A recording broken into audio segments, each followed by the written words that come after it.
Herbarium Bandungense termasuk salah satu herbarium tertua juga di kelompok teaching herbaria. Dan salah satu koleksinya adalah jenis-jenis Asteraceae ya, yang merupakan kelompok takson famili terbesar di kelas Dikotil ya. Tapi nanti untuk jelasnya akan disampaikan oleh pemateri kita, yaitu Kang Arifin Surya Dwipa Irsyam SIMSI. Beliau lulus dari Sarjana Biologi FMIPA Unpad pada tahun 2005 dan lulus Magister Biologi Tumbuhan dari Biologi IPB pada tahun 2015 ya. Dan sekarang sebagai kurator Herbarium Bandungense di Sekolah Ilmu dan Teknologi Hayati ITB. Mangga kepada Kang Arifin, saya persilahkan. Mungkin akan terbagi menjadi 2 sesi, Bapak, Ibu, dan hadirin sekalian. Jadi untuk sesi pertama ini akan dijelaskan mengenai pengelolaan Herbarium Bandungense. Mangga kepada Kang Ipin, saya persilahkan. Baik Pak, terima kasih atas waktunya. Apakah slideshow saya terlihat, Bapak Ibu?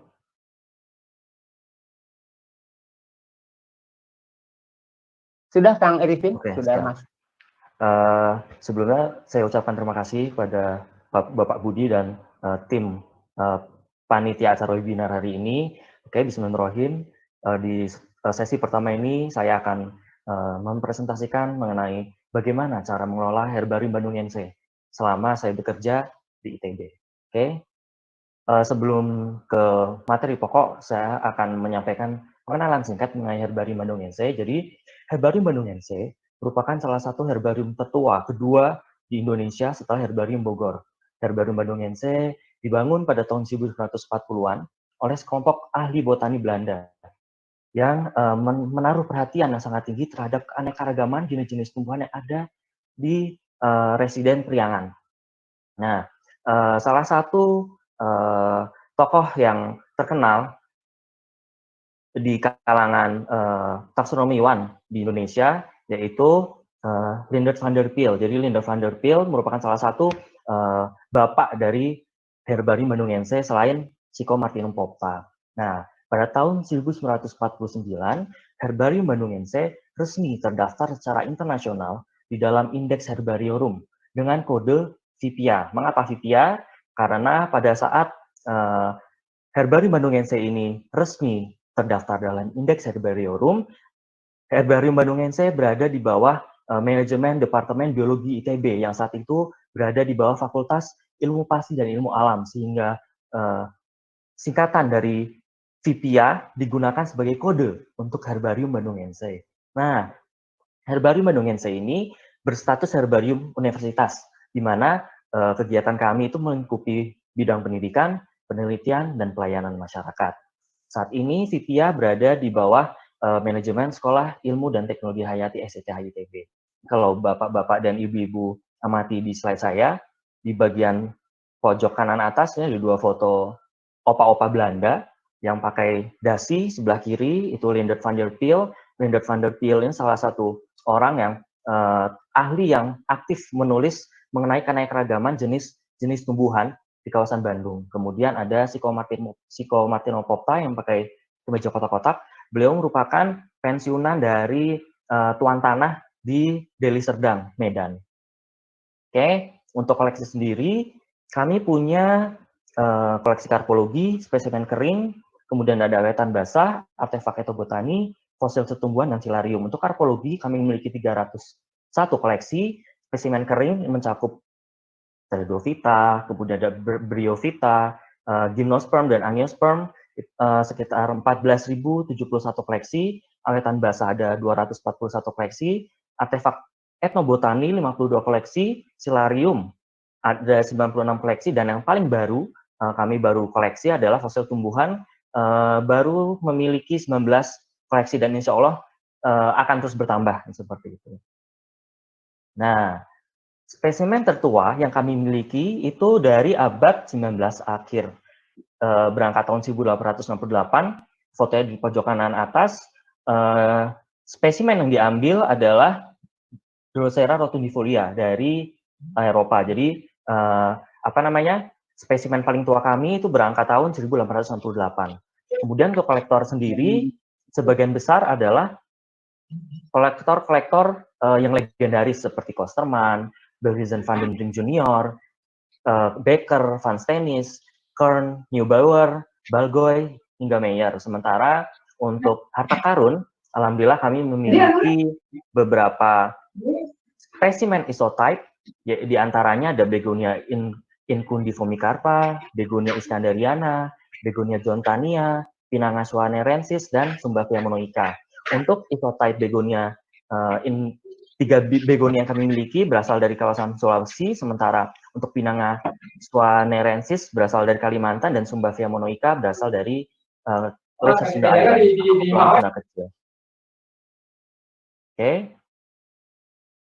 Selain koleksi-koleksi awetan tumbuhan, kami juga memiliki beberapa artefak sejarah, dan ke depannya kami ingin mengembangkan suatu lemari khusus mengenai sejarah dari Vipia berdasarkan artefak-artefak era Hindia Belanda yang kami simpan. Salah satunya adalah buku asli dari Flora of Java yang terbit sebelum Perang Dunia Kedua. Waktu itu judulnya masih Backnote Flora van Java, ditulis oleh C.A. Becker, dan diterbitkan dalam jumlah yang sangat sedikit. Alhamdulillah kami punya, dan spesimen artefak tersebut, buku ini sebelumnya dimiliki oleh Dancer, ahli Loranthaceae di Hindia Belanda. Nah, untuk fokus Herbarium Bandungense saat ini, jadi dalam waktu kurun 3 tahun terakhir, Vipia ini mengoleksi dan mempublikasi jenis-jenis tumbuhan asing yang belum pernah terekam sebelumnya dalam Flora of Java. Ada beberapa yang sudah terbit, Costus afer, ada Phyllanthus multifolius, Solanum bipilum, serta Plumeria pudica. Jadi awalnya Vipia ini mengoleksi jenis-jenis tumbuhan yang hidup di dataran tinggi di kawasan residen Priangan. Nah, seiring jalannya waktu, ternyata di antara jeda setelah Flora of Java itu terbit hingga saat ini, masih banyak jenis-jenis tumbuhan, terutama jenis-jenis tumbuhan asing yang belum terdaftar sebelumnya oleh Becker maupun di revisi-revisi mengenai suku-suku tersebut, ya, seperti itu.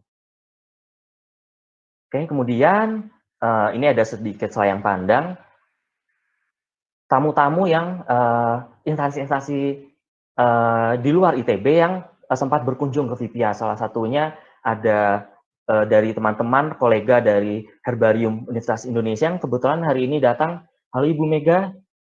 Kemudian ada dari Universitas Brawijaya, Kebun Raya Bogor, Kebun Raya Cibodas, dari Dresden. Kemudian kami juga membuka pintu untuk adik-adik yang duduk di bangku TK hingga SMA serta perguruan tinggi yang ada di sekitar Jatinangor, Bandung, dan Garut. Jadi alhamdulillah dalam waktu kurun 3 tahun terakhir ini banyak sekali kunjungan-kunjungan dari siswa-siswi mulai dari TK hingga SMA ya. Kalau SMP, SMA sih saya masih biasa gitu. Jadi ketika menerangkan masih normal, tapi ketika anak teman adik-adik TK dan SD ini datang, waduh itu rasanya deg-degan banget karena ya anak kecil ya, jadi tuh kadang tuh suka lari-lari doang display yang kadang kita kasih arahan juga.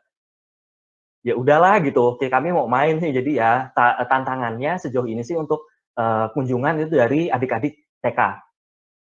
Kebetulan untuk penyesuaian materinya kami juga sedang meramu, jadi semoga kedepannya nanti materi yang disampaikan untuk adik-adik TK ini cocok untuk lingkungan di sekolahnya. Oke, kita masuk ke bab yang pokok, yaitu pengelolaan Herbarium Bandungense.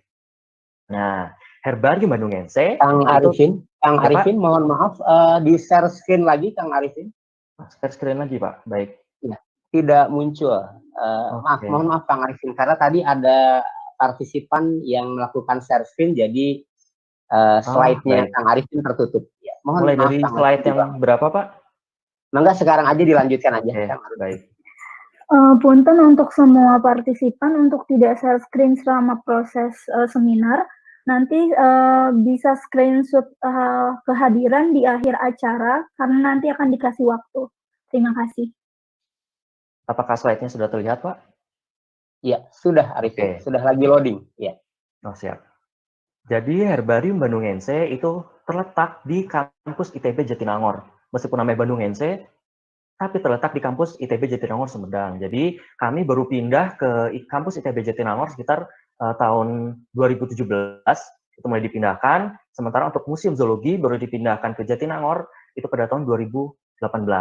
Nah, di kampus ITB Jatinangor, Herbarium Bandungense dan Museum Zoologi ini menempati sebuah gedung tua bernama Latek 5C yang terletak di seberang gedung Hutanan. Jadi kalau rekan-rekan atau kolega-kolega ini mau berkunjung ke Herbarium Bandungense, mangga silakan datang ke gedung Kehutanan. Posisi kami itu tepat di seberang gedung Kehutanan. Jadi lokasinya di pinggir jalan, jadi mudah untuk diakses.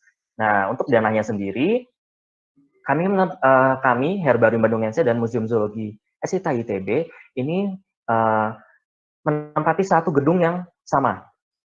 Sehingga kami membaginya menjadi dua. Wing sebelah kiri khusus untuk herbarium, sementara wing sebelah kanan khusus untuk Museum Zoologi SITA ITB. Nah, di ruang herbarium kami membagi menjadi 4 ruangan yang lebih kecil. Ada ruang khusus kurator, ruang display, ruang spesimen herbarium, dan ruang preparasi. Untuk ruang kurator, kegiatan yang dilakukan adalah pembuatan database, kemudian identifikasi, dan penulisan paper ilmiah. Sementara untuk ruang display itu khusus untuk koleksi-koleksi yang non-mounting, jadi koleksi awetan basah, artefak etnobotani, kemudian ada silarium, itu kami pajang sebagian besar di ruang display, terutama untuk spesimen-spesimen yang baru. Sementara untuk spesimen-spesimen awetan basah peninggalan era Hindia Belanda, itu kami simpan di dalam ruang spesimen herbarium yang tertutup. Kemudian untuk ruang spesimen herbarium itu khusus untuk spesimen-spesimen kering, dan ruang preparasi adalah ruang untuk proses pembuatan spesimen herbarium, mulai dari pengovenan, kemudian mounting, hingga identifikasi ulang, itu kami lakukan di ruang preparasi. Nah, kita sekarang jalan-jalan virtual ke Herbarium Bandungense. Yang pertama, kita berkunjung ke ruang display. Nah, seperti yang sudah saya singgung sebelumnya, di ruang display ini sebagian koleksi karpologi, awetan basah, silarium, artefak etnobotani, dan fosil itu disimpan. Spesimen di ruang display ini kami susun berdasarkan kekerabatannya, berdasarkan sistem APG yang terbaru. Jadi kami memiliki deretan-deretan awetan basah, mulai dari kelompok magnoliid, monocots, dan judicots. Judicots sendiri kami bagi menjadi Caryophyllales, rosit, malphite, dan astrid. Mengapa demikian? Karena sebagian besar mahasiswa yang berkunjung ke herbarium, baik dari SITH maupun luar SITH, berkunjung untuk diskusi dan pengamatan spesimen herbarium untuk mata kuliah sistematika maupun taksonomi tumbuhan. Sehingga di ruang display, setiap koleksi awetan basah ini kami susun berdasarkan kekerabatannya, sehingga mudah untuk diamati, mudah untuk dicari, dan mudah untuk membandingkannya satu sama lain. Nah, khusus untuk tamu-tamu yang dari kelompok masyarakat umum yang awam dengan sistematik, kami juga memiliki laci-laci tematik. Jadi beberapa spesimen ini kami susun berdasarkan fungsi maupun kesamaan tipenya. Misal, ada laci khusus tumbuhan berguna, itu kami bagi menjadi tumbuhan obat, tumbuhan stimulan, rempah, pewarna alami, hingga artefak etnobotani. Sementara untuk koleksi karpologi, ini kami bagi berdasarkan familinya. Misal, laci khusus buah legum Fabaceae. Jadi Fabaceae itu kan memang tipenya semua sama, buah legum, tapi bentuknya beda-beda. Nah, ini kami tampilkan dalam satu laci yang sama. Kemudian kami juga memiliki laci khusus untuk fosil. Nah, ini beberapa laci yang kami miliki, ada Crocus ficus, ada fosil hidup. Jadi kami punya spesimen fosil hidup dari kelompok ginkgo, yaitu Ginkgo biloba. Kemudian ada laci khusus artefak etnobotani, padi kultivar lokal, buah legum, rempah-rempah.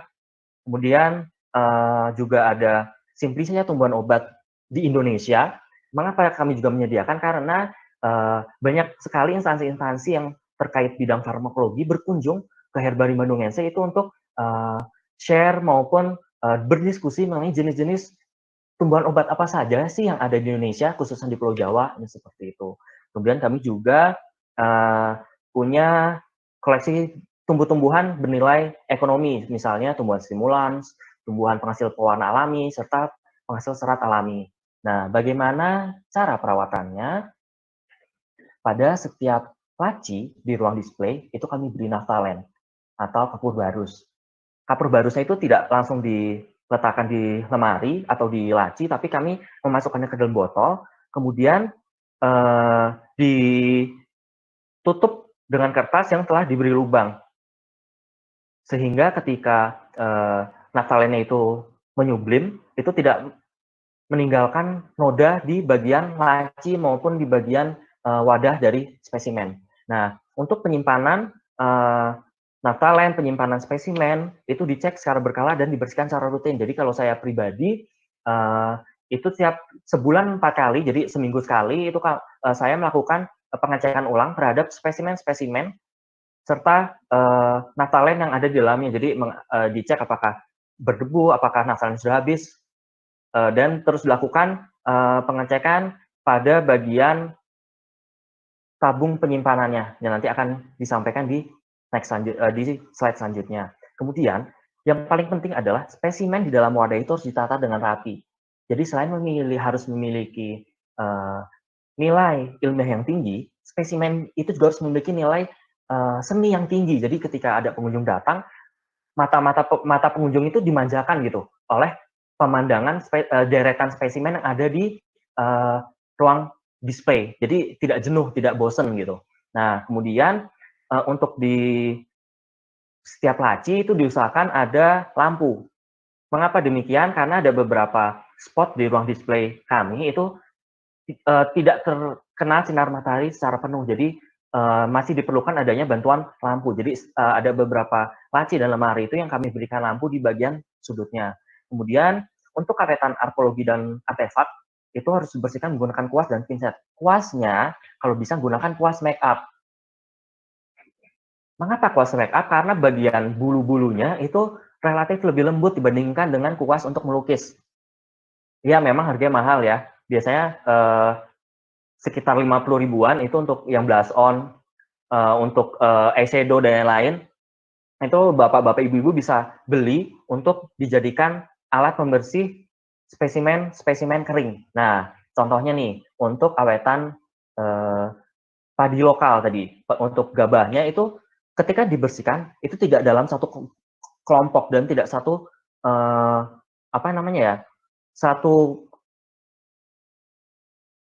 intinya tidak dalam satu kesatuan yang penuh, tapi setiap gabahnya itu harus dibersihkan satu-satu. Jadi setiap gabah itu biasanya saya ambil pakai pinset, kemudian dibersihkan dengan menggunakan kuas make up yang ukurannya kecil. Kenapa tidak boleh disarankan tidak untuk membersihkan dalam jumlah yang besar? Karena ketika kita membersihkan dalam jumlah besar, tidak semua bagian dari gabah itu akan bersih. Karena beberapa gabah dari padi kultivar lokal ini memiliki ridge atau rusuk di permukaan buahnya, sehingga diperlukan suatu ketelitian untuk membersihkannya satu persatu. Nah, untuk artefak atau botani, kami baru menggunakan kuas untuk melukis. Tapi yang bahannya ini bukan yang dari plastik, tapi yang dari rambut. Jadi kami menggunakan yang bahannya rambut, dari rambut hewan. Kenapa tidak menggunakan dari plastik? Karena luka yang akan dihasilkan, jadi ketika luka goresan yang akan dihasilkan itu relatif lebih sedikit dibanding menggunakan kuas yang bulunya itu dibuat dari plastik, seperti itu. Sementara untuk awetan basah, kami menggunakan larutan alkohol 70% dan harus diganti secara berkala. Nah, ini tergantung dari jenisnya. Misal, untuk Idol Marmelos, kami punya dari tahun 2014 sampai sekarang, itu tuh pelarutnya masih keruh. Hal tersebut dikarenakan karena kandungan senyawa fitokimia yang terkandung di dalamnya, sehingga dibutuhkan lebih banyak kesempatan untuk mengganti larutan alkohol di dalamnya dibandingkan dengan awetan tifonium yang kami miliki. Jadi ketika kami mengawetkan tifonium flagelliforme, ketika dimasukkan dalam wadah yang diberi alkohol 70%, warnanya tetap sama, bening, tidak akan keruh seperti Egel Marmelos. Jadi untuk waktu penggantian larutan alkohol di dalam wadah yang kami simpan itu tergantung dari jenisnya, ya seperti itu. Nah, untuk wadah wetan basah, untuk spesimen yang kecil, kami menggunakan botol selai. Sementara untuk yang ukurannya itu sekitar 20 hingga 30 cm, kami menggunakan toples asinan. Ini toples asinan sudah mulai banyak dijual ya, Bapak Ibu di toko perabotan. Disarankan menggunakan toples asinan karena di bagian wadahnya itu ada seal-nya. Jadi insya Allah larutan alkohol yang di dalam yang tersimpan di dalam wadahnya itu tidak akan cepat menguap. Sementara untuk spesimen berukuran besar itu sekitar 30 cm hingga setengah meter, kami mendesain wadah tersendiri. Jadi bentuknya balok ke atas dan ditambah keran. Apa fungsi keran? Jadi fungsi kerannya itu untuk memudahkan proses penggantian larutan alkohol 70% di dalamnya. Jadi kalau menggunakan selang tuh ya kadang saya jadi curhat. Jadi kadang kalau masih menggunakan selang itu tuh kesedot gitu. Jadi saya pernah waktu itu membersihkan satu wadah besar, isinya itu jengkol. Apa sih itu jengkol? Nah, ketika itu kami masih menggunakan wadah yang biasa, jadi belum ada kerannya. Ketika disedot pakai selang itu tuh ya lumayan sih, mungkin ada sekitar 2 teguk itu masuk ke dalam saluran cernaan saya dan itu langsung pusing. Jadi sejak saat itu akhirnya gimana kalau mulai dari tahun 2019 itu awetan yang berukuran besar untuk awetan basah itu disimpan dalam wadah kaca yang dilengkapi dengan keran untuk air minum. Nah, bagaimana cara menghindari alkohol di dalam itu menguap? Jadi, di lubang kerannya itu kami sumbat dengan gabus. Setelah disumbat dengan gabus, kami tutup dengan lakban bening. Sehingga meminimalisir alkohol itu akan menguap melalui jalur dari kerannya itu sendiri. Jadi ketika mau diganti, itu kerannya itu baru dibuka. Jadi lakbannya baru dibuka, terus gabusnya juga baru dibuka. Jadi sementara spesimen itu tidak diganti larutannya, yaitu tetap disegel. Jadi alkohol di dalam itu tidak akan menguap seperti itu. Mungkin bapak-bapak ibu-ibu bisa menambahkan item-item yang lain pada wadah kaca di herbarium bapak ibu di universitas masing-masing. Jadi bisa diaplikasikan ini seperti itu. Nah, untuk ruang spesimen herbarium, kita sekarang ke ruang spesimen herbarium, untuk suhu itu dijaga sekitar 18-20 derajat Celcius. Nah, yang jadi masalah adalah, karena kami menempati gedung tua, itu banyak sekali celah-celah di bagian kusen jendela. Dan bagaimana cara mengakalinya, itu setiap celah-celah yang ada di kusen jendela, itu kami tutup menggunakan karet warna hitam, biasanya itu karet untuk akuarium, serta kaca. Jadi ada beberapa bagian yang benar-benar lubang, sehingga itu harus kami tutup dengan kaca. Mengapa harus ditutup? Jadi herbarium Bandungense karena terletak di Jatinangor, itu banyak sekali diserang oleh serangga dari kelompok Coleoptera. Jadi karena iklim itu kering ketika musim kemarau, maka banyak sekali serangga-serangga dari kelompok Coleoptera ini masuk ke dalam. Oleh sebab itu, mohon maaf Kang Ivin, punten, ini ada yang share screen lagi ya. Punten, share screen-nya Kang Ivin kayaknya bisa di-upload ulang. Oh, siap, Bu. Iya, ini punten ada yang share screen. Punten ya, maaf. Oke, ulang lagi ya. Tadi sampai di slide yang mana Ibu ya? Tadi sampai slide yang penggambaran ruangan ya, yang kata Pak Ipin banyak terserang serangga. Oh, siap, baik. Oke, kita mulai dari sini lagi. Nah, jadi untuk menghindari serangan Coleoptera pada musim kemarau, itu setiap celah-celah dan lubang-lubang pada jendela itu ditutup menggunakan karet dan kaca. Selain itu, spesimen herbarium itu kami kelompokkan secara taksonomi. Jadi misalnya ada lemari khusus untuk Pteridophyta, khusus untuk Gymnosperm, dan itu kami susun alfabetis sama seperti herbarium lain. Karena ketika disusun secara alfabetis, maka kita akan lebih mudah mencari spesimen, serta spesimen yang hilang itu akan mudah terlacak. Gitu. Dan apa saja sih sarana penunjang yang ada di ruang spesimen herbarium? Nah, kalau di ruang spesimen herbarium ini kami memiliki 2 buah AC meja pengamatan, mikroskop cahaya, mikroskop stereo, dan dehumidifier. Jadi ada meja pengamatan di dalam itu agar ketika ada peneliti yang datang ke Herbarium Bandung NC dan butuh untuk pengamatan spesimen herbariumnya itu tidak dibawa ke ruang display. Jadi tetap berada di dalam ruang spesimen herbarium. Ya seperti itu. Nah, untuk perawatan koleksinya, di kami itu masih menggunakan kotak aluminium. Jadi lemari kayunya ini terdiri dari banyak kamar-kamar kecil. Nah, di dalam kamar-kamar kecil ini kami simpan kotak aluminium. Apa fungsi kotak aluminium? Jadi seperti yang sudah disinggung sebelumnya, Coleoptera ini merupakan salah satu hama yang paling berbahaya untuk Herbarium Bandung NC karena iklim Jatinangor yang kering. Jadi ketika musim kemarau itu banyak Coleoptera, maka setiap spesimen yang kami simpan di dalam rak itu harus dimasukkan ke dalam kotak aluminium. Khusus untuk spesimen isotype, itu sebelum dimasukkan ke dalam kotak aluminium, itu kami simpan dulu, kami masukkan ke dalam plastik dengan segel. Dan di dalam setiap kotak aluminium, itu harus kami beri naftalen secara berkala. Jadi naftalen sama, jadi nggak langsung dimasukkan ke dalam kotak aluminiumnya, tapi harus dimasukkan terlebih dahulu ke dalam wadah kaca. Dan perlu dilakukan fumigasi setiap 6 bulan sekali. Jadi biasanya pada akhir semester, itu ketika sudah tidak ada mahasiswa kunjungan atau masyarakat umum kunjungan, kami melakukan fumigasi selama 3 hari. Jadi biasanya kami mulai fumigasi di hari Jumat. Jadi nanti hari Senin pagi itu saya tinggal bebersih, tinggal beres-beres. Nah, untuk spesimen berjamur, biasanya itu kami masukkan ke dalam deep freezer. Jadi setelah disemprot sedikit dengan alkohol 70%, itu kami simpan ke dalam deep freezer. Dan untuk spesimen kotor, sama seperti awetan yang lain di ruang display, kami juga menggunakan kuas untuk membersihkannya.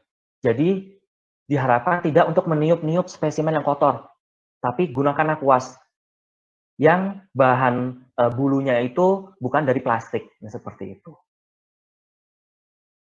Nah, ini yang jadi masalah di sebagian besar herbarium universitas. Jadi, Herbarium Bandung NC ini belum bisa sesuai standar Herbarium Bogor NC itu 100%. Jujur, kami belum bisa 100%. Karena keterkaitan sarana, prasarana, dana, dan lain-lain. Nah, tapi alasannya itu tidak menyurutkan kami untuk mengoleksi spesimen-spesimen dan menyimpannya di herbarium. Jadi, jangan sampai standar kita yang belum memenuhi standar LIPI 100% itu jadi penghambat untuk mengoleksi keanekaragaman jenis tumbuhan di sekitar kita. Nah, bagaimana cara mengakalinya? Jadi gini, kalau di BO itu biasanya spesimen itu dimonting dengan ramitip. 3 tahun terakhir ini, dari tahun 2017 sampai 2019, kami sudah kontak ke suppliernya untuk pesan ramitip. Karena ramitip ini tidak diproduksi di Indonesia, jadi merupakan salah satu barang impor dari Jepang dan Korea, kebetulan stoknya itu kosong dalam waktu 3 tahun terakhir ini.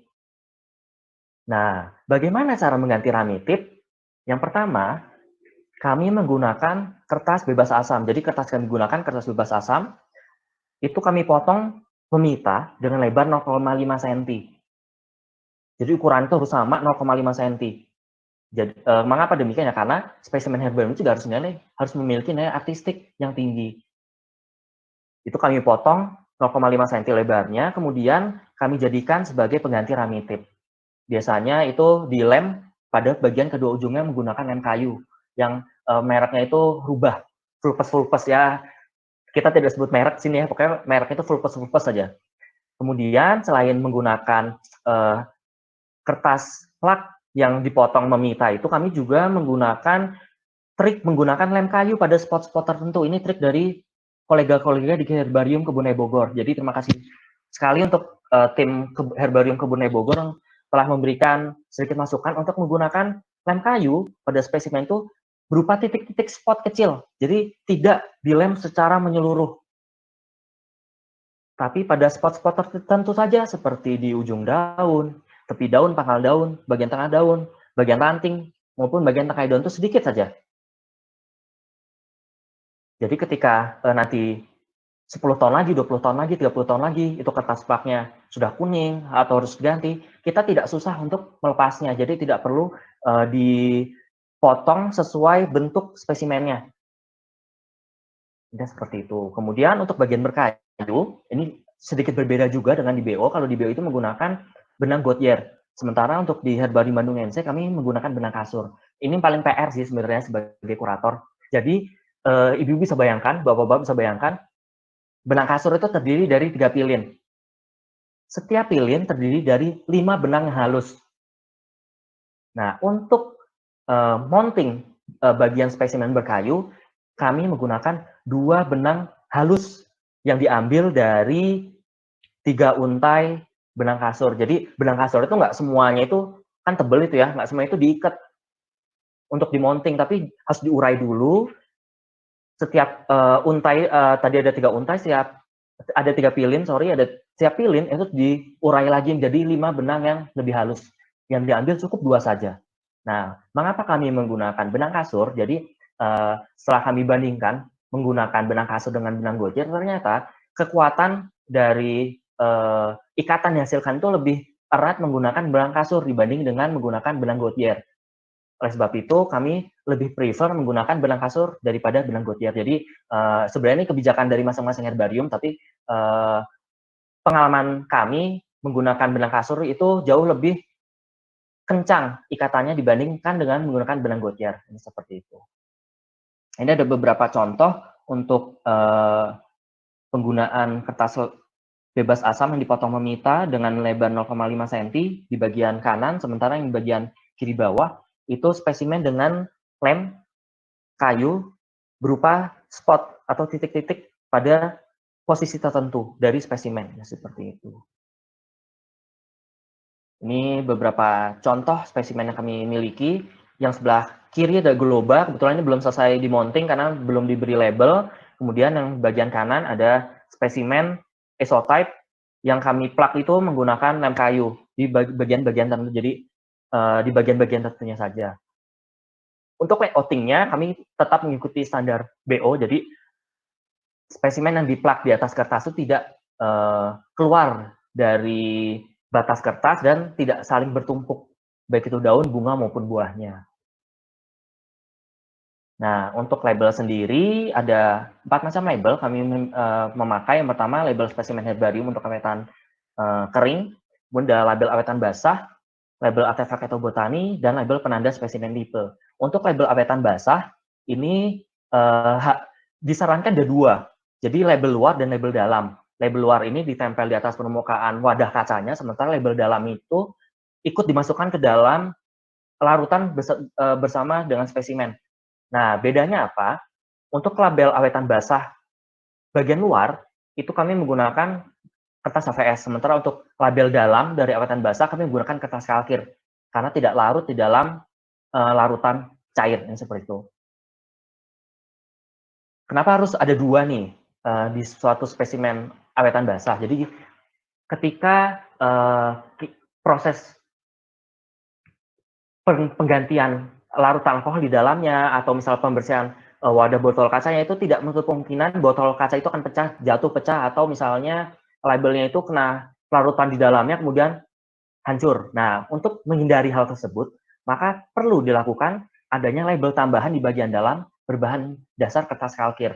Jadi ketika label luarnya itu rusak, kita masih bisa ngelacak ini jenisnya apa, informasi dalamnya apa, itu berdasarkan label dalam yang disimpan pada wadah kaca, seperti itu.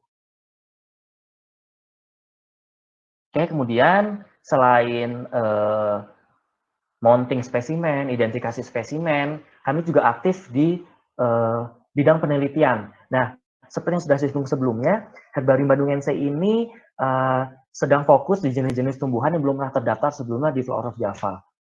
Ini oleh sebab itu, kami melakukan ekspedisi tahunan untuk pertama menambah spesimen koleksi, yang kedua keluarannya untuk bahan paper ilmiah. Jadi pada tahun 2018 kami melakukan ekspedisi di kawasan urban di beberapa kota besar di Jawa Barat. Sementara di tahun 2019 Desember lalu kami ekspedisi ke Pulau Madura untuk pengoleksian jenis-jenis tumbuhan endemik Madura dan jenis-jenis tumbuhan yang khas hidup di kawasan monsun dan pegunungan Kars. Intinya seperti itu.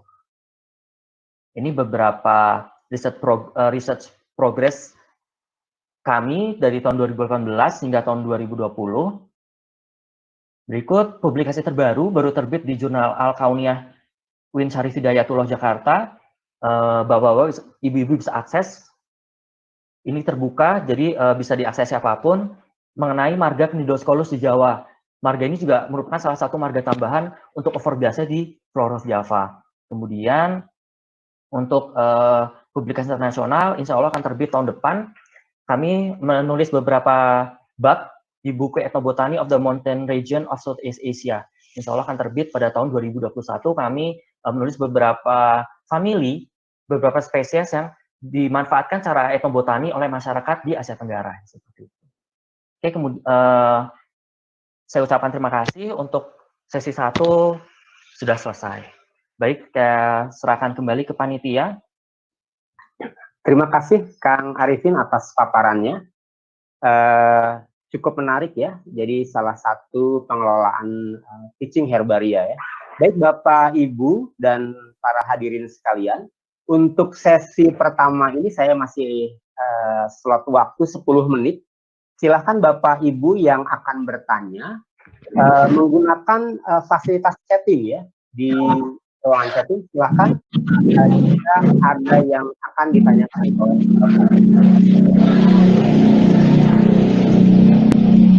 oleh mohon maaf Kak Budi, ini sudah ada pertanyaan, mungkin saya bacakan ya dari Google Meet chat-nya. Ini pertanyaan dari Prof. Vertin dari UPI.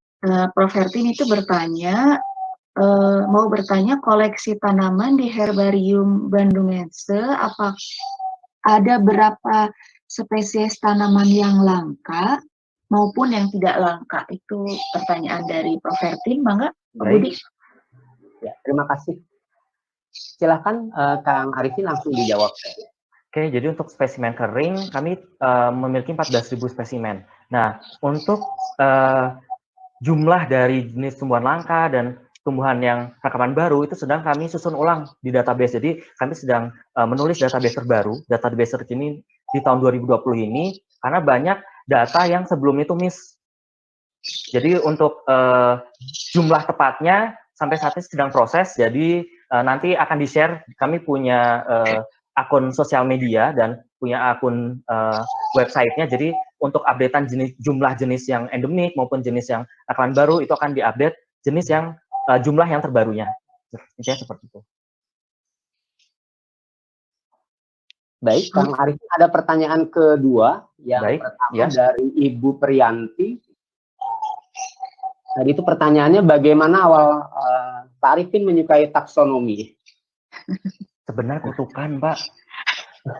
Jadi ini saya curhat ya. Jadi pertama kali masuk ke biologi Unpad itu, saya tuh kaget gitu. Waktu semester 2 tiba-tiba almarhum Prof. Aseng itu datang ke kelas, terus bawa tumbuhan dan bertanya di depan kelas, ya ini tumbuhan jenisnya apa, pakai bahasa Sunda. Padahal sementara saat itu tuh saya, karena saya bukan orang Sunda ya Pak ya, jadi saat itu saya masih belajar bahasa Sunda. Jadi ketika Prof. Aseng itu di depan kelas nanya, ini tumbuhan apa, bener-bener shock kan, hah? Ya, harus jenis, tiba-tiba jenis. Itu kami mahasiswa baru semester 2 tuh udah tanya jenis. Sejak saat itu, aduh paling males banget dapat emarginatus, ceratus, biceratus, cerulatus, so kayaknya, aduh itu istilah apa sih gitu. Nah, ya itu yang namanya benci jadi cinta ya. Tiba-tiba di semester 3, itu jadi klop banget sama Pak Aseng. Yang awal itu benci banget dengar istilah-istilah yang mematahkan lidah kalau menurut Pak Aseng ya, kayak misalnya biglandulatus dan lain-lain, itu tiba-tiba tuh saya jadi, wah ternyata menarik juga gitu, karena selain kita mempelajari tata nama, penamaan berdasarkan lokasi dan lain, kita juga bisa mempelajari tentang ciri dari tumbuhan, bahkan mitologinya. Jadi sejak saat itu saya juga akhirnya jatuh cinta lah ke bidang taksonomi tumbuhan. Jadi awalnya itu kutukan, Bu. Nah, seperti itu. Kutukan membawa positif sih sebenarnya. Iya. Terima kasih Kang Arifin ya. Jadi memang Prof. Aseng itu kita bilang bapak taksonomnya Unpad begitu ya. Benar Pak, ya. Ya. Baik, ada pertanyaan berikutnya dari, sebentar, saya tadi ada yang tentang digitalisasi ya, dari Pak. Nah, apakah proses, saya lupa sebentar ya, cukup banyak yang bertanya, tapi mungkin saya tidak, saya sorting ya, tidak semua saya. Tadi tentang Pak Asari Bagus Setiawan ya, bertanya tentang proses digitalisasi ya, spesimen herbarium seperti yang dilakukan di herbaria dunia ya. Memang kalau beberapa herbarium dunia itu banyak yang sudah database-nya menggunakan digital image ya. Benar, Pak. Enggak, Kang Arifin. Oke, jadi untuk digitalisasi itu biasanya kalau di herbarium besar itu menggunakan scanner. Nah, karena scanner itu juga harganya cukup mahal, jadi untuk sejauh ini sih kami memakai kamera. Jadi untuk proses digitalisasinya itu kami foto menggunakan kamera, kemudian diupload ke dalam website yang saat ini sedang proses pembenahan. Jadi ada website lama kami itu sedang dibenahi tahun ini, dan akan segera dimasukkan beberapa foto, terutama untuk spesimen-spesimen penting seperti isotype, sehingga bisa diakses oleh masyarakat maupun oleh mahasiswa-mahasiswa yang sedang penelitian mengenai taksa-taksa seperti itu. Jadi kami masih menggunakan kamera, jadi foto secara manual, jadi belum menggunakan scanner seperti itu. Ya, terima kasih Kang Arifin. Berikutnya ada pertanyaan dari Ibu Vina Melia. Baik, Pak. Ekspedisi dalam menambah koleksi herbarium, apakah dilakukan secara periodik atau ada waktu-waktu tertentu, misalnya tiap musim hujan? Oke. Itu pertanyaannya. Jadi untuk penambahan spesimen koleksi sebenarnya tiap minggu itu bertambah, Pak, spesimen di kami. Jadi setiap minggu itu bertambah spesimen-spesimennya, tapi untuk taksa-taksa tertentu yang musiman, misalnya bunganya itu baru muncul ketika musim peralihan, maka kami juga mengambilnya itu sesuai musim, setiap musim perbungaannya, misalnya kayak rutase Madura. Jadi ketika bulan kemarau itu kami koleksi bagian generatifnya, sementara di musim penghujan kami mengoleksi bagian vegetatifnya. Jadi untuk penambahan spesimen ini pada umumnya tiap minggu itu terus bertambah spesimen kami, kecuali untuk jenis-jenis yang musiman seperti jeruk maupun sapindase itu. Jadi setiap bulan itu kami cek lapangan ketika sudah ada organ generatif atau bunga buahnya itu kami koleksi ulang. Nah, seperti jadi untuk yang musiman seperti itu, seperti itu. Ya, baik, terima kasih Kang Arifin. Bapak, Ibu, dan para hadirin sekalian, mungkin pertanyaan untuk sesi ini saya batasi untuk 4 penanya dulu, karena kita masih ada sesi berikutnya, yaitu tentang rekaman jenis-jenis baru Astracea di Jawa. Ya. Jadi mungkin mohon maaf bagi yang pertanyaannya tidak bisa dijawab oleh Kang Ipin saat ini, tapi akan kami simpan dan insya Allah mungkin nanti dijawab di luar sesi ini. Atau jika nanti di sesi berikutnya masih ada waktu, akan saya bacakan lagi pertanyaannya. Baik, Kang Arifin, langsung saja untuk men-share slide berikutnya tentang rekaman jenis-jenis baru Astracea. Baik, Pak Budi, mohon maaf sebelumnya, apakah saya terlalu cepat dalam menyampaikan materi? Sebenarnya tadi untuk sesi 1 ini waktunya lebih cukup sih. Baik, Pak. Mungkin untuk sesi ini saya beri waktu 30 menit juga. Siap, Pak. Oke, saya mulai ya.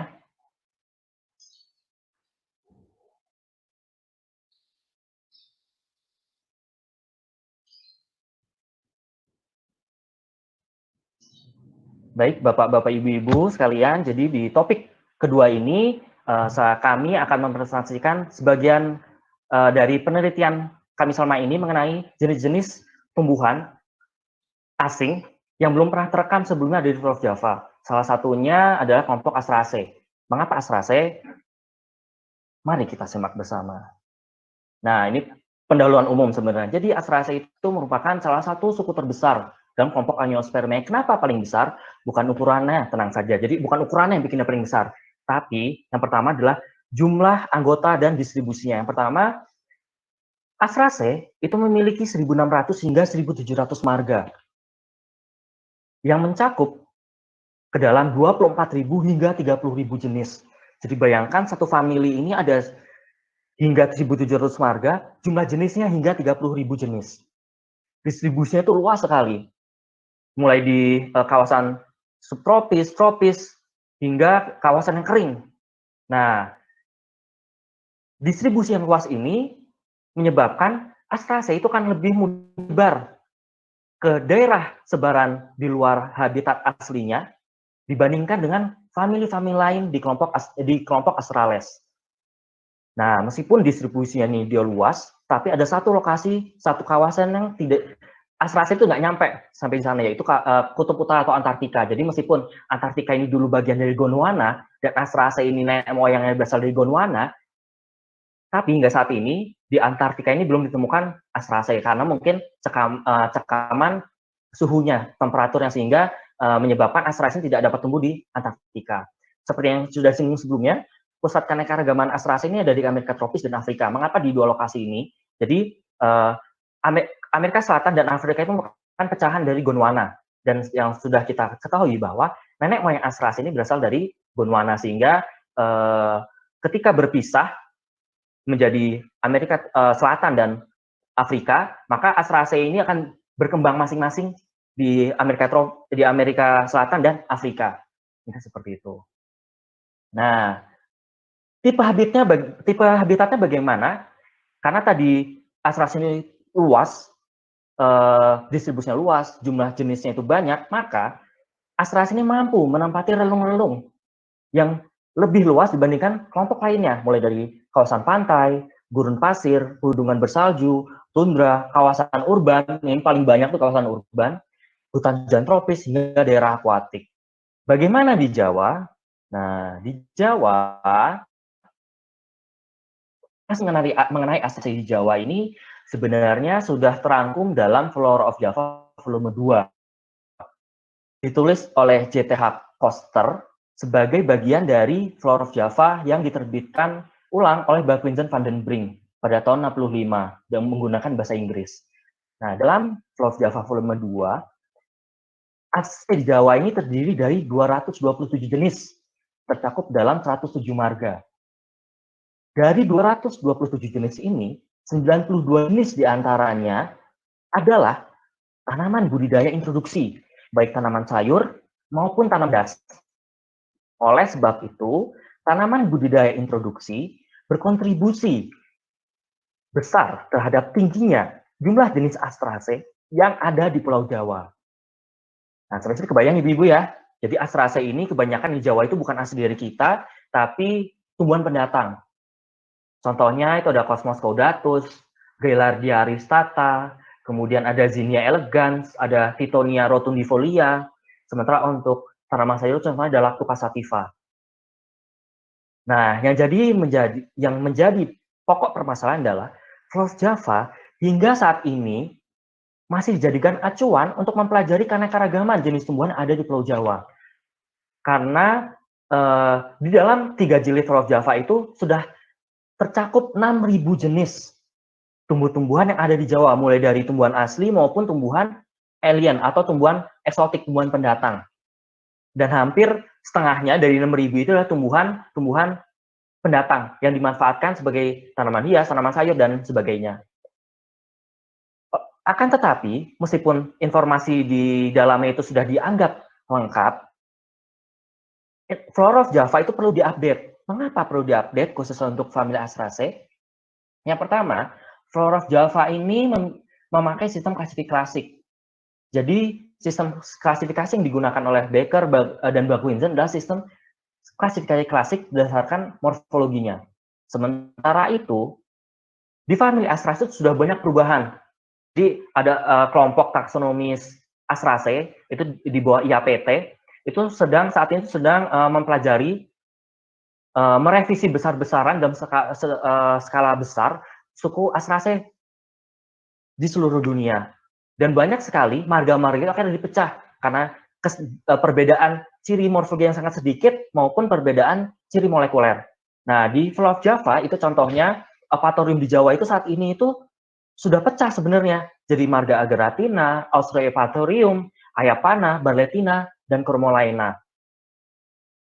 Contoh lainnya selain Apatorium misalnya Vernonia. Jadi beberapa jenis Vernonia di Flora of Java saat ini sudah dipisahkan menjadi marga terpisah, yaitu Cyanthillium.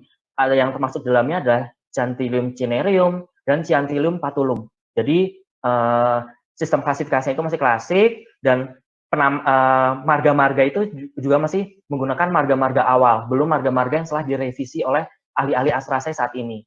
Ini seperti itu. Yang kedua adalah sejak Astrasai Flora of Java itu terbit pada tahun 65 hingga saat ini, banyak dilaporkan ada jenis-jenis tambahan yang belum pernah tercatat sebelumnya. Untuk Astrasai itu ada Eupatorium capillifolium dan Praxelis clematidea. Nah, untuk Praxelis clematidea ini baru dipublikasikan tahun 2018 oleh Ibu Sri Sudarmiati Citro Sudiryo dan Mbak Indah Wahyuni. Kebetulan Mbak Indah Wahyuni ada di webinar pagi ini. Jadi Praxelis clematidea ini adalah salah satu gulma yang pertama kali dilaporkan ada di Bogor. Diduga sampai di Jawa itu karena buah akinnya itu mengkontaminasi tanah dan pupuk. Itu pertama kali dilaporkan di Indonesia itu, di Jawa itu ada di Bogor. Kemudian setelah publikasi beliau terbit pada tahun 2019, Praxelis clematidea ini ternyata sudah banyak di Bandung, di Jatinangor, di Dramaga, bahkan sampai di Madura, di Bangkalan. Perawakannya seperti yang terlihat di slide, jadi bentuknya itu mirip agratum, mirip sekali, karena memang sama-sama dari satu puak yang sama, itu Eupatoriae. Bedanya, kalau Praxelis clematidea ini nggak bau kambing, tidak bau bandot. Meskipun namanya juga bebandotan. Jadi saat itu masyarakat Sunda itu mengenal bebandotan itu ada 3 jenis. Yang pertama, Agratum conizoides, Agratum houstonianum, dan Praxelis clematidea. Nah, jenis rekaman baru lainnya adalah Eupatorium capillifolium. Ini kebetulan yang menulis saya dan salah satu rekan dari Kebun Raya Bogor yang hari ini juga hadir, dipublish di jurnal Win Syarif Hidayatullah, jurnal Al-Kauniyah, tahun 2016. Jadi, Eupatorium capillifolium ini merupakan satu-satunya anggota Eupatorium di Pulau Jawa. Mengapa satu-satunya? Karena Eupatorium yang ada di Pulau Java sebelumnya itu sudah dipecah menjadi marga-marga terpisah. Dan Eupatorium capillifolium ini salah satunya anggota marga Eupatorium di Jawa. Kapan jenis ini masuk? Jenis ini diduga masuk sekitar tahun 2010-an melalui jalur perdagangan tanaman hias. Jadi banyak ditanam sebagai tanaman hias. Biasanya ditanam sebagai pagar hidup. Bentuknya itu mirip adas. Sehingga masyarakat di sekitar Bogor itu menyebutnya adas hias. Karena daunnya itu mirip banget sama adas Phoenicum vulgare. Bedanya, bunganya itu bunga Astrasai. Bunga dari kelompok Eupatoriae. Nah, yang jadi masalah adalah jenis ini awalnya ditanam sebagai tanaman hias. Tapi pada tahun 2016 telah ditemukan populasi meliarnya di kawasan Bandung Selatan dan pada tahun 2019 ditemukan di Dramaga. Jadi bisa disebut bahwa Eupatorium capillifolium merupakan salah satu tanaman introduksi yang mulai lolos dari kultivasi. Ya, seperti itu. Nah, setelah ditemukan jenis-jenis tambahan yang tadi, masih mungkin nggak sih ditemukan jenis tambahan yang lain? Oh, sangat jelas, sangat masih memungkinkan. Mengingat bahwa 92 jenis Astrasai di Jawa adalah tumbuhan introduksi yang sengaja dibudidaya sebagai tanaman hias dan sayur. Sehingga masih tidak menutup kemungkinan masih banyak jenis-jenis rekaman baru lainnya yang belum tercatat ada di Jawa. Seperti jadi kalau misalnya penasaran nih, ingin tahu jenis-jenis Astrasai apa saja nih kira-kira belum tercatat di Pulau Java, caranya gampang ibu bapak. Datanglah ke taman kota. Karena Astrasai introduksi itu paling banyak itu tipe habitat itu banyak ditemukan di sekitar kawasan manusia, kawasan hunian manusia di kawasan urban. Jadi sedikit kemungkinan Astrasai rekaman baru yang mungkin baru lolos dari kultivasi ditemukan di tengah hutan. Jadi kalau misalnya ibu-ibu bapak ingin penelitian jenis-jenis tumbuhan tanaman hias apa saja yang lolos dari kultivasi, mungkin bisa penelitian itu sekitar kawasan urban. Selain itu, ternyata informasi terkini mengenai suku Astrasai Jawa itu belum tersedia. sejak Flora of Java itu terbit. Karena ketika terbitnya Flora of Java, kajian floristik di Jawa itu sudah dianggap selesai. Sehingga informasi terkini mengenai suku Australasiae di Jawa itu belum tersedia. Oleh sebab itu, mengapa kami dari VIPIA beserta teman-teman dari Kebun Raya Bogor, beberapa teman dari Kebun Raya Bogor, ada Mas Hariri, Mbak Penny, kemudian dari kolega-kolega di Herbarium UI, ada Ibu Mega. Mengapa penelitian mengenai Australasiae rekaman baru? Karena penelitian mengenai Australasiae rekaman baru ini penting. Karena bermanfaat sebagai data dasar untuk pembuatan data terkini suku Australasiae di Pulau Jawa. Jadi sebagai data acuan untuk pembuatan data terkini suku Australasiae di Pulau Jawa. Sebenarnya nggak cuma suku Australasiae saja, tapi juga untuk famili-famili lain yang anggotanya itu banyak diintroduksi sebagai tanaman hias. Kebetulan beberapa rekan kami itu juga sedang mempersiapkan, ada Mas Wendy Ahmad Mustaqim dari Genbinesia, itu sedang mempersiapkan Alien Flora of Java.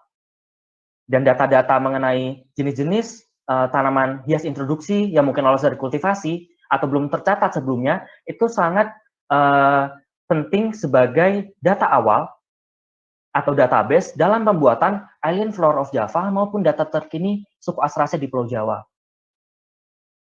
Atas dasar demikian, maka kami banyak penelitian beserta kolega-kolega dari instansi lain untuk fokus di jenis-jenis tumbuhan asing yang belum pernah tercatat sebelumnya ada di Jawa.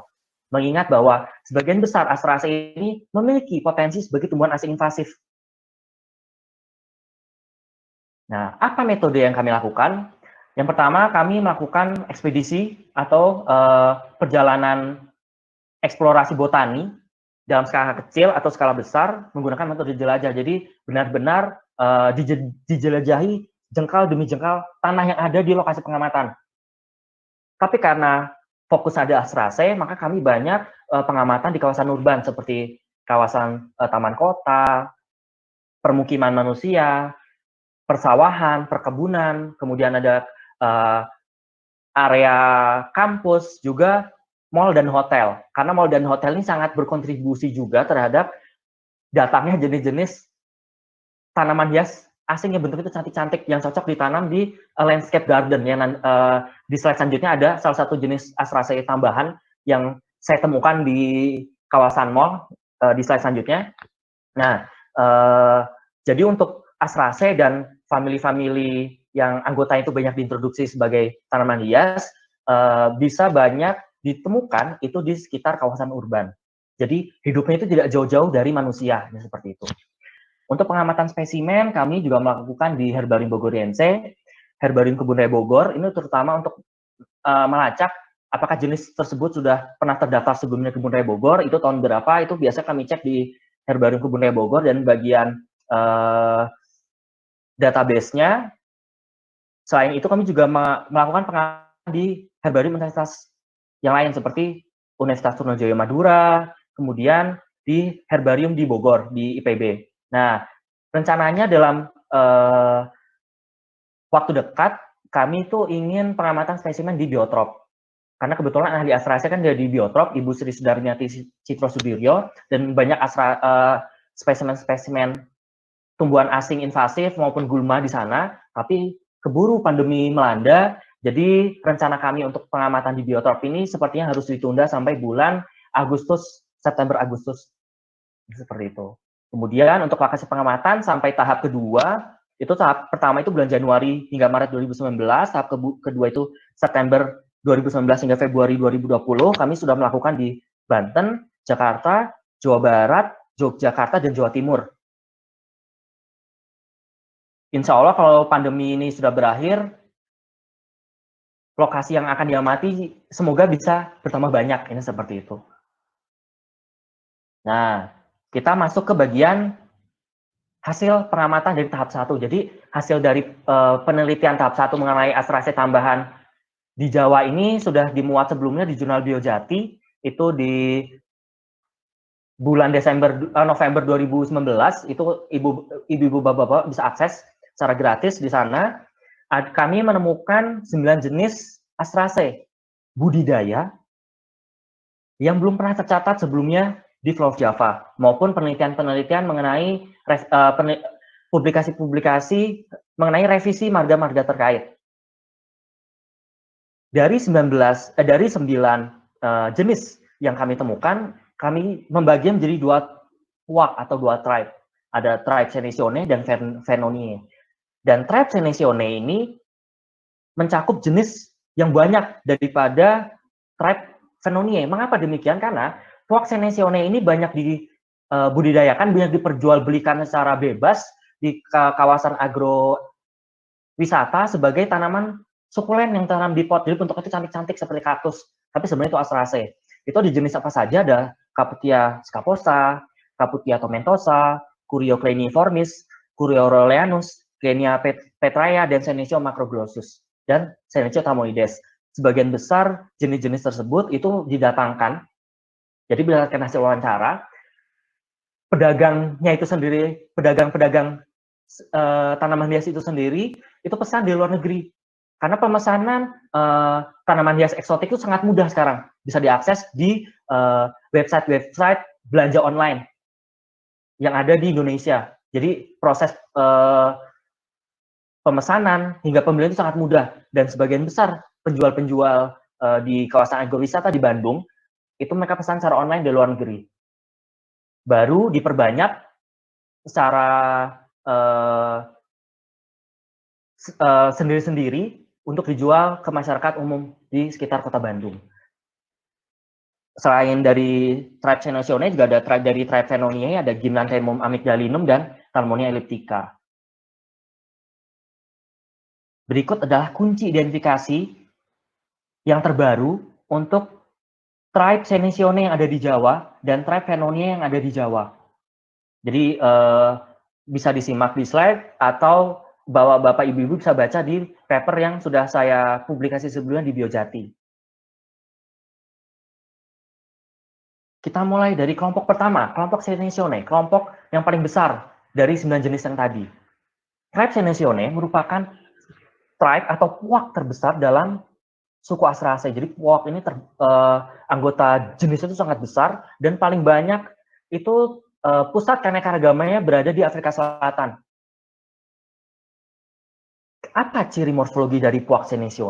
Yang pertama, bagian filarinya, jadi filari itu bagian dari involucrum. Kalau involucrum atau daun pembalut itu secara keseluruhan, dan setiap daun pelindung yang menyusun daun pembalut sebutnya filari. Jadi filari itu satuan dari daun pembalut. Jadi filarinya itu tersusun monoseri. Dan yang khas dari puak Senecio adalah adanya struktur kalikulus di bagian pangkal involucrum. Jadi ini pointer saya kelihatan ya. Ini involucrumnya, yang bawah itu bagian filarinya. Jadi filari ini adalah sub involucrum atau anak dari involucrum. Itu ciri khas dari Senecio. Yang pertama, filarinya tersusun monoseri. Yang kedua, kelompok ini memiliki struktur kalikulus. Pada umumnya memiliki kalikulus. Secara fitokimia, ternyata puak Senecio ini memiliki kandungan erymophilem dan pyrrolizidin alkaloid. Sehingga keberadaan 2 senyawa kimia tersebut dapat digunakan sebagai ciri kemotaksonomi untuk puak Senecio. Nah, anggota-anggota apa saja yang baru tercatat dari Jawa? Ini penampakannya, ada 7 jenis, rata-rata dari Afrika Selatan yang iklimnya itu arid dan semi-arid, sehingga perawakannya itu sukulen. Karena sukulen, cantik-cantik, jenis-jenis tersebut akhirnya datang ke Indonesia, diintroduksi secara sengaja melalui jalur perdagangan tanaman hias sebagai tanaman pot. Dan itu umum sekali. Jadi kalau ibu-ibu jalan ke daerah Cihideng ya, itu salah satu kawasan agrowisata di Lembang, itu banyak sekali pedagang yang menjual 7 jenis Senecio ini yang ada di slide. Bentuknya cantik-cantik, ini bisa kelihatan mulai dari bentuk daunnya itu menggelendong seperti gelendong otot, sampai bentuknya itu bulat-bulat seperti bola. Ini ciri khas dari Senecio yang ditemukan di Pulau Jawa yang belum tercatat sebelumnya. Dan pada umumnya jenis-jenis tersebut adalah tanaman hias sukulen yang sengaja diintroduksi ke Indonesia, khususnya ke Pulau Jawa. Tribe selanjutnya adalah tribe Vernonie. Yang membedakan dengan tribe yang sebelumnya adalah bagian daunnya itu tersusun berseling. Jadi Astracea ini susunan daun itu macam-macam, bapak-bapak, ibu-ibu. Mulai dari berhadapan, berkarang, atau roset, hingga berseling. Dan untuk Vernonie, semua anggota Vernonie ini daun itu berseling. Dengan pertulangan daun mirip. Dan filarinya itu tersusun menyirap. Atau seperti genting, tersusun seperti genting. Perbungaan itu homogami untuk kelompok Vernonie. Apa itu homogami? Jadi satu perbungaan itu memiliki satu tipe alat kelamin yang sama. Jadi bunganya itu semuanya itu biseksual, punya putik dan benang sari. Oleh sebab itu disebut dengan perbungaan homogami. Daun mahkotanya, ini kalau secara morfologi, daun mahkotanya itu warnanya itu biru, kemerahan, ungu atau putih. Jadi tidak pernah kuning. Jadi di tribe ini warna bunganya tidak pernah kuning. Dan bagian kepala putiknya, atau kami menyebutnya style arm, jadi kalau di kelompok taksonomis Astracea itu style arm, jadi lengan tangkai putik, itu tumbuhnya itu menjalar ke arah samping. Ini pointernya bisa diamati di foto bagian kiri bawah, kanan bawah, maaf. Itu ciri morfologi dari Vernonie. Nah, Vernonie tambahan apa saja yang ada di Jawa? Yang pertama, ini umum, pasti ibu bapak-bapak tahu, adalah daun pahit atau daun basmalah atau daun diabetes juga bisa. Jadi Gymnanthemum amygdalinum ini banyak ditanam sebagai tumbuhan obat. Biasanya daunnya itu direbus, kemudian air busanya itu diminum sebagai obat diabetes karena ternyata ekstrak dari daun dan kulit batang Gymnanthemum amygdalinum ini mampu menurunkan kadar gula pada darah manusia. Oleh sebab itu secara tradisional digunakan sebagai obat untuk kencing manis atau diabetes. Gymnanthemum amygdalinum ini aslinya dari Afrika tropis. Datang ke Indonesia itu sekitar tahun 2011-an, jadi 2010-an, 2010-2011 itu pertama kali datang ke Jawa, diduga pertama kali datang ke Jawa sebagai tanaman obat. Tapi ada tapinya. Gymnanthemum amygdalinum ini mampu berkembang biak secara generatif dan vegetatif. Kalau perkembangbiakan secara generatif itu melalui akinnya, buahnya, sementara vegetatif itu bisa melalui fragmentasi batang. Karena perkembangbiakannya juga secara vegetatif, maka kemungkinan jenis ini untuk lolos dari kultivasi itu tinggi. Pada tahun 2019, kami menemukan suatu populasi liarnya di kawasan Bandung, itu di daerah,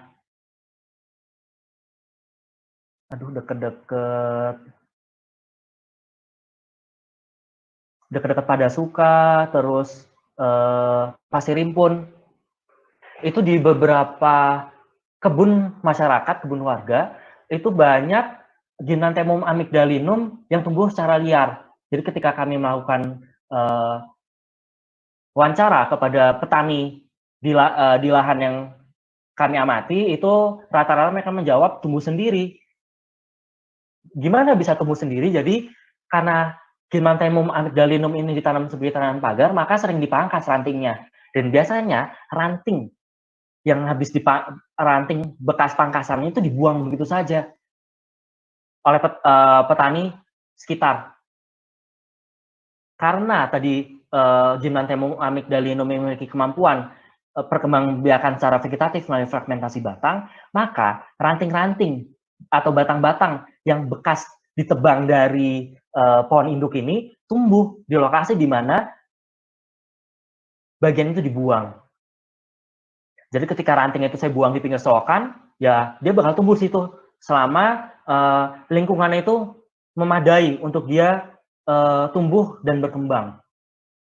Selain itu, dalam satu pohon itu mampu menghasilkan anakan dalam jumlah ribuan. Kecil-kecil yang disebarkan oleh angin, karena papusnya itu berbentuk bulu kejur. Jadi akin itu memiliki papus yang bentuk bulu kejur yang memfasilitasi akin ini untuk menyebar secara luas, lebih luas lagi melalui bantuan angin.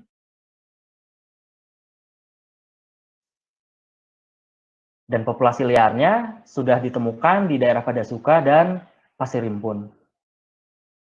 Tapi karena jenis ini dimanfaatkan ya, jadi untuk sementara ini sih masih bisa dikontrol populasi liarnya, karena masyarakat sekitar sampai terakhir kami survei kembali ke lokasi tersebut, itu daunnya itu masih digunakan sebagai obat diabetes. Jadi secara berkala masyarakat di sekitar kebun itu ngambilin daunnya. Jadi dari populasi liar itu daunnya itu diambilin untuk dijadikan obat seperti itu.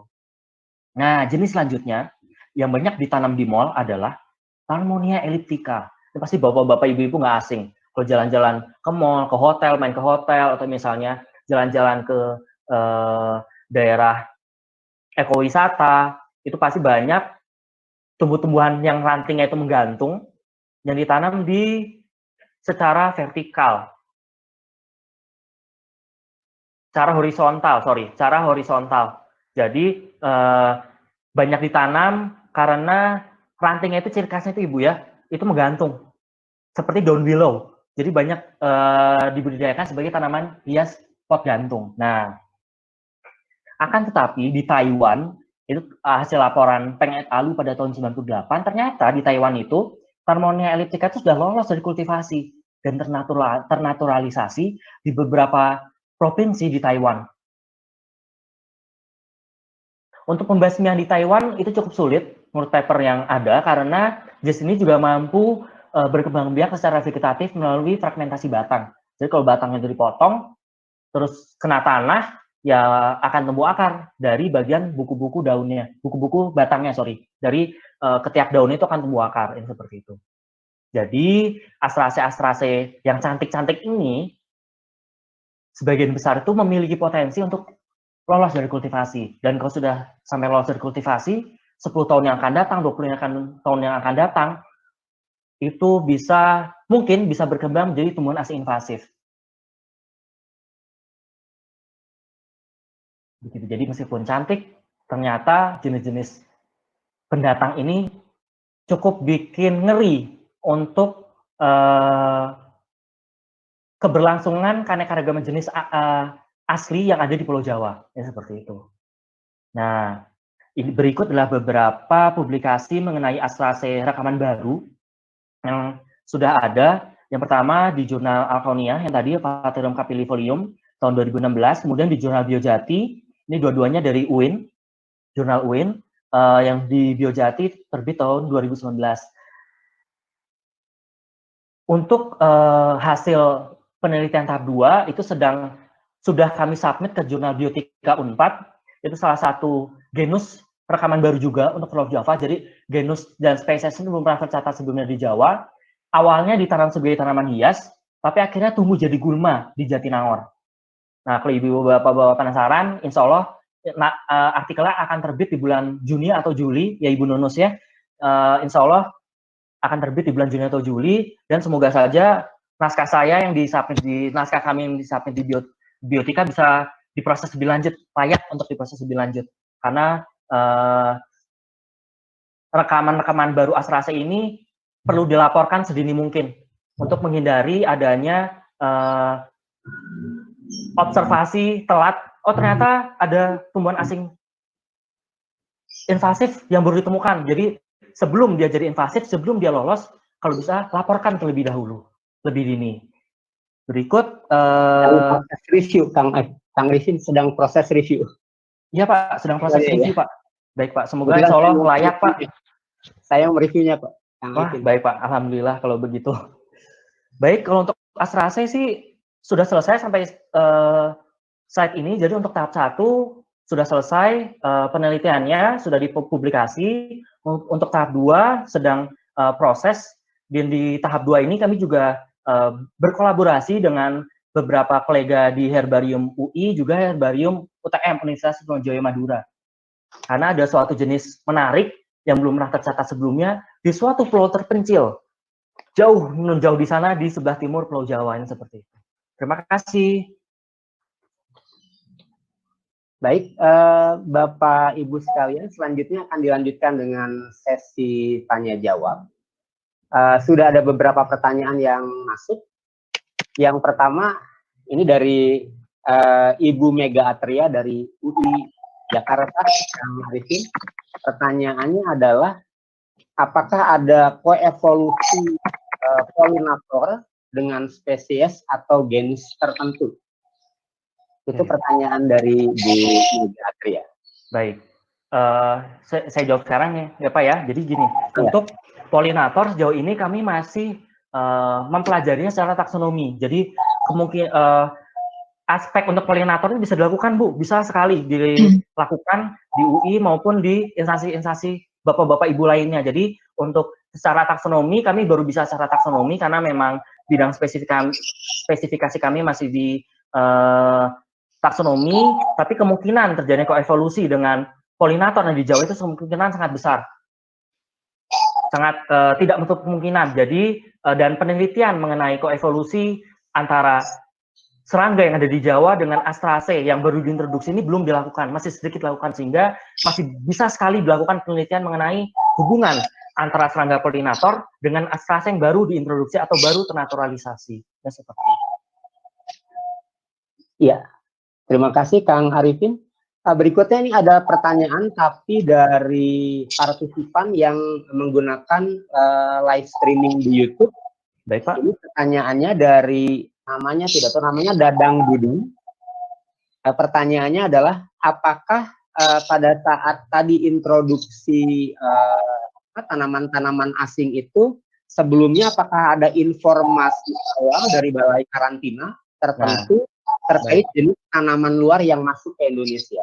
Nah, ini Pak yang jadi permasalahan akhir-akhir ini. Jadi banyak sekali jenis-jenis asing itu belum tercatat di Kementerian Pertanian atau di Balai Karantina, tapi sudah masuk ke Jawa. Itu biasanya banyak jenis-jenis tumbuhan yang banyak diperdagangkan di pasar online. Ini boleh nyebut ya, saya tidak perlu nyebut merek ya. Tidak perlu nyebut websitenya apa, tapi itu banyak sekali pedagang-pedagang itu yang bisa mengakses dengan mudah secara online, jadi tidak terdaftar sebelumnya. Itu di Facebook, saya juga menemukan ada salah satu pedagang hortikulturis dan pedagang tanaman hias di Pulau Jawa.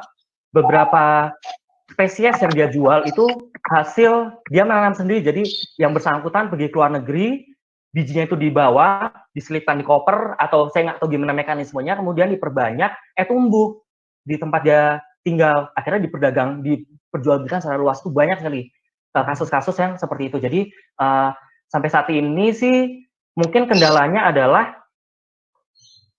perdagangan di secara online itu belum bisa dibatasi secara resmi. Jadi masih terlalu banyak apa ya istilahnya ya, masih terlalu mudah untuk perdagangan tanaman-tanaman introduksi secara ilegal. Ya kalau dibilang ilegal sih ya ya mungkin kalau menurut saya sih ya karena belum tercatat di karantina mungkin bisa dikatakan sebagai ilegal, cuma belum tentu menurut teman-teman yang lain. Ini seperti itu sih Pak. Itu tantangan ke depan sih, secara online kita juga harus bisa memanage, kita bisa mengatur gimana perdagangan tanaman hias maupun hewan-hewan asing itu secara online tuh. Semoga sih pemerintah Indonesia itu semakin apa ya, fokus mengenai perdagangan secara online Pak. Ini seperti itu. Ya, baik.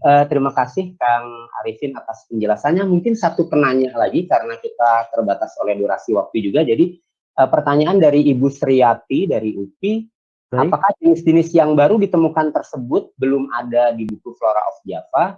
Dan bagaimana memasukkan temuan baru itu untuk melengkapi buku Flora of Java?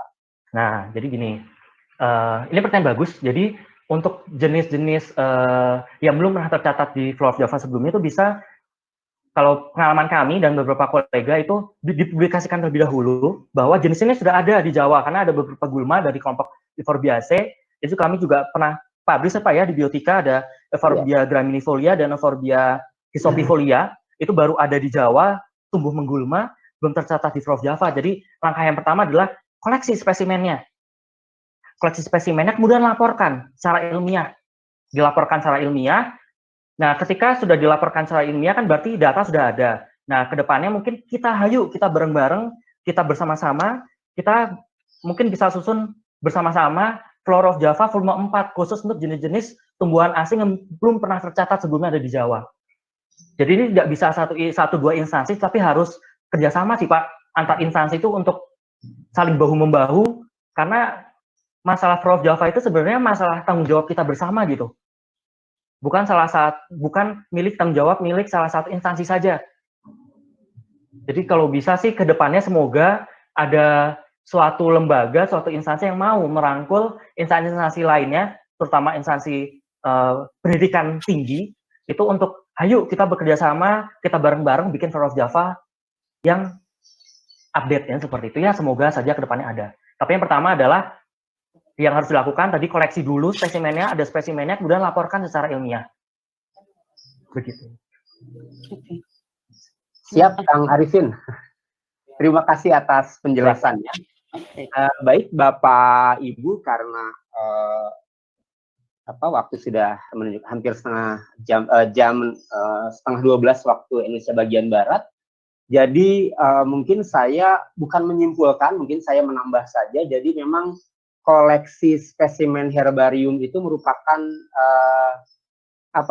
mutlak diperlukan dalam taksonomi, khususnya kalau akan menemukan jenis-jenis baru atau rekaman-rekaman baru yang menjadi dasar adalah acuan spesimen herbariumnya ya. Termasuk tadi kalau untuk jenis baru ada yang disebut dengan spesimen tipe ya, tadi di koleksi di Bandungense itu ada isotype, beberapa isotype dari begonia ya. Kemudian harapan saya ini banyak saya apresiasi sekali banyak bermunculan taksonom muda termasuk Kang Ipin ini ya. Saya apresiasi lebih jago dari saya sekarang Kang Arifin. Amin Pak. Enggak juga Pak. Saya dengan besarnya mega biodiversitas kita, harusnya kita menjadi tuan rumah taksonom di Indonesia, karena banyak yang menemukan spesies baru itu orang-orang asing semua. Jadi harapan saya adalah kalau taksonomi itu bukan, kalau dulu saya belajar taksonomi itu dibilang oleh Pak Min itu yang tumbuh satu, yang mati banyak, begitu ya. Jadi kalau akan menuntaskan flora Indonesia, seluruh taksonom dunia itu diperlukan waktu 50 tahun, tidak selesai juga, begitu. Jadi intinya pingin taksonom itu yang tumbuh lebih banyak lagi gitu ya, tidak mati satu, jadi mati satu tumbuh 1000, bukan kebalikannya ya, seperti itu mungkin Bapak Ibu.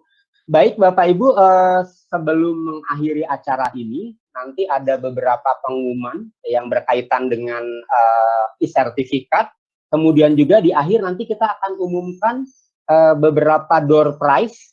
Jadi alhamdulillah panitia sudah menyediakan beberapa door prize, nanti kita pilih siapa saja yang mendapatkan door prize. Tapi sebelumnya saya persilahkan Bu Anissa dan Bu Asri untuk menyampaikan sertifikat secara simbolis kepada narasumber kita, kepada Kang Arifin. Silakan Bu Anissa untuk share screen sertifikatnya, kemudian Bu Asri dipersilakan untuk menyampaikannya. Mangga sebentar Pak Budi. Ya. Bapak Ibu jangan dulu live karena nanti ada beberapa pengumuman dan door prize ya. Ibu Asri sudah hadir, Bu Asri?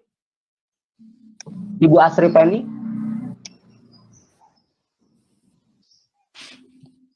Ya. Ya. Ibu Asri dipersilahkan untuk menyerahkan sertifikat secara simbolis dalam bentuk e-sertifikat. Mangga, e-sertifikatnya bisa ditampilkan. Iya, ya sebentar Bu Asri. Mangga sudah ditampilkan Bu Asri. Baik, kami sampaikan sertifikat sebagai narasumber. Saya akan memanggilnya Kang Ipin juga saya ini ya. Tidak apa-apa Ibu. Oh sebentar Bu Asri, maaf belum keluar, masih loading, maaf. Unisa sudah. Oh udah Pak, mangga ya. Dalam kegiatan webinar seri 1 ini, terima kasih. Semoga ilmu yang disampaikan hari ini dapat bermanfaat untuk kita semua. Amin. Terima kasih Kang Ipin. Sama-sama Ibu. Ya, kita beri aplaus. Terima kasih Kang Arifin, Bu Asri yang telah menyampaikan e-sertifikat secara simbolis. Baik Bapak Ibu, mungkin sebelum ditutup, silakan Bapak Ibu melakukan screenshot dulu bukti kehadiran sebagai bukti kehadiran pada kegiatan webinar kali ini. Karena Bapak Ibu nanti diminta mengisi G-form-nya dengan melampirkan bukti screenshot pada saat kegiatan meeting hari ini. Baik, untuk yang mendapatkan door prize, nanti 1 dari panitia, kemudian 4, Kang Arifin nanti boleh memilih 2 orang penanya di sesi pertama, dan 2 orang penanya di sesi kedua. Baik, untuk yang pertama mendapatkan door prize dari panitia, tadi mengapresiasi kepada peserta yang hadir duluan di ruang meeting, yaitu kepada Ibu dari Universitas Samratulangi Manado, Ibu Eis Pangeribuan, maaf nama belakangnya saya, Ibu Eis FF Pangemanan dari Universitas Samratulangi Manado. Masih ada Ibu Eis? Selamat siang, Ibu Eis, tadi yang hadir paling duluan. Selamat siang, Ibu Eis. Oh, sepertinya sudah. Tadi masih ada namanya, Ibu Eis. Masih ada, Pak, di partisipan, tapi mungkin... masih ada Ibu Eis ya. Selamat, Ibu Eis FF Pangareman akan mendapatkan... Gimana, Pak? Nanti kita, oh ya Ibu ya, dapat pulsa sebesar Rp100.000, Bu. Waduh. Ibu, nanti akan kami kirim ke nomor kontak Ibu. Nah, kami sudah mencatat. Voucher ini dipersembahkan dari donatur dari IKBio dan dosen Departemen Biologi. Baik, untuk yang 2 orang berikutnya, Kang Arifin boleh dipilih, ada 4 penanya. Tadi Ibu Hertin dari UPI, kemudian Ibu Priyanti dari UIN Jakarta, Ibu Afina Melia dari P4 TK IPA, dan satu lagi Pak, kalau tidak salah Pak Azhar tadi ya. Saya pilih 2 nih Pak. Ya, dipilih 2. Pertama saya pilih Ibu yang dari P4 Pak. Oh, Ibu Afina Melia ya? Ya, yang pertama. Masih hadir? Iya, masih. Terima kasih Kang Ipin, Kang Budi. Yang kedua, saya pilih Bu Priyanti. Ibu Priyanti dari UIN Jakarta. Ibu Priyanti masih hadir di sini? Masih. Ya, dapat voucher juga Bu Priyanti. Selamat. Iya, terima kasih. Baik, untuk selanjutnya 2 penanya di sesi terakhir. Ada Ibu Mega Atria. Ya. Kemudian ada tadi yang dari live streaming ya. Bapak Dadang Dudung, dan satu lagi Ibu Sri dari UPI. Yang pertama Bapak Dadang, mewakili dari YouTube ya Pak ya. Ya. Dari YouTube. Yang kedua, nanti dibantu yang di YouTube dikontak Dadang Dudung, itu mendapat voucher juga. Yang kedua, saya pilih Ibu Mega. Iya, karena pertanyaannya menarik. Ibu Mega Atria dari UI.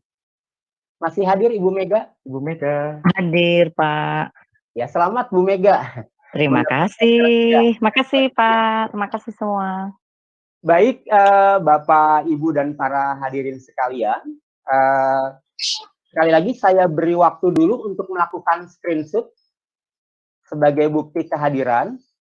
Jangan lupa Bapak Ibu untuk mengirimkan G-form-nya ya, untuk keperluan e-sertifikat. Informasi selanjutnya nanti pada kami akan mengirim email ke Bapak Ibu yang sudah hadir, dan mungkin kami akan membuat lembar evaluasi sebagai feedback bagi kami panitia dalam penyelenggaraan ini. Sesudah Bapak Ibu melakukan mengisi formulir evaluasinya, maka kami akan mensubmit e-sertifikat. Itu Bapak Ibu sebagai informasi dari panitia. Dan juga dari panitia, insya Allah pada pekan depan, tanggal 9 Mei, ada webinar series kedua, topiknya mengenai ada apa dengan dugong, menelisik kehidupan dugong dan ekosistem Lamun, yang akan disampaikan oleh Saudara Jurais dari Yayasan Lamun Indonesia. Nanti akan kami share juga informasinya. Itu yang bisa kami sampaikan. Sekali lagi Bapak Ibu, saya beri waktu kembali untuk melakukan screenshot. Pak Budi, punten, saya boleh menyampaikan satu pesan, Pak? Enggak, Kang Arifin. Jadi buat Bapak-Bapak, Ibu-Ibu, sebenarnya penelitian taksonomi itu bisa dengan cara yang mudah, Bu. Jadi tidak, misalnya, tidak selalu membutuhkan sarana yang canggih, tapi juga bisa cara sederhana. Jadi cara paling gampang untuk penelitian, kalau Ibu-Ibu Bapak tertarik rekaman baru yang ada di Jawa, khusus untuk gulma, bisa dimulai dari pengamatan gulma yang ada di pinggir jalan. Jadi sebenarnya penelitian taksonomi itu mudah, tinggal bagaimana kitanya itu untuk membahasnya dengan sudut pandang yang sangat menarik. Jadi meskipun metodenya sederhana, objek yang diamati juga mungkin hanya gulma di pinggir jalan, tapi kalau dia rekaman baru dan belum pernah tercatat sebelumnya di Jawa, bisa itu dijadikan bahan tulisan ilmiah yang bernilai ilmiah tinggi, asal kita bisa membahasnya dari berbagai macam sudut yang menarik, seperti itu saja. Itu Pak, pesan dari saya mah, jadi penelitian taksonomi bisa mudah sebenarnya, bisa di pinggir jalan mah, jadi hayu gitu. Terima kasih Kang Arifin. Baik, Bapak Ibu, dengan demikian kegiatan webinar seri 1 program studi biologi UNPAD bekerja sama dengan IKA Bio dan Himpunan Mahasiswa Biologi Universitas Padjadjaran sudah berakhir. Terima kasih atas partisipasi dan kehadirannya. Semoga kita selalu berada dalam kesehatan. Bagi yang beribadah saum, selamat menjalankan ibadah saum. Billahi taufik wal hidayah. Assalamualaikum warahmatullahi wabarakatuh. Waalaikumsalam.